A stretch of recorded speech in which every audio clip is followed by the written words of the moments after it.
MT squared, Minerva's 2-minute tactics for your procurement, which this week, as you've seen, comes to you with a very serious warning. The reason being, I want to talk about the procurement of payroll and HR admin and HR consultancy services.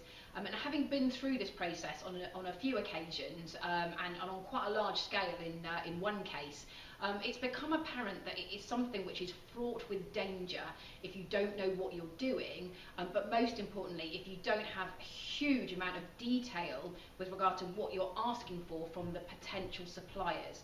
So just as a bit of information, you're going to need to talk about things like working patterns.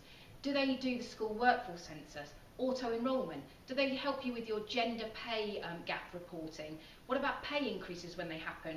What about the calculation of maternity pay? There's just a plethora of things to consider.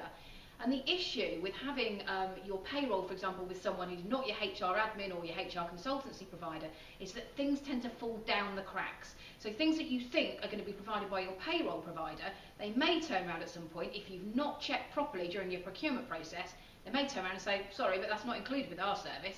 And then the HR admin provider might say, well, it's not included in ours either. So you need to be really sure that you're going into an enormous amount of granular detail about what you're asking for from the supplier. Also, very briefly, think about the historical data with your existing supplier. Think about report checking. Do you get reports in advance to check your payroll? Think about third-party payments. How long is it going to take to get those set up with a new supplier? So one thing I would definitely advocate in this particular area is if you can collaborate, it's a really good one to work together on, so that way, hopefully, you won't miss anything and nothing will fall through the gaps. So that's this week's tactic. Hope it's helpful. Till next time, soldier on!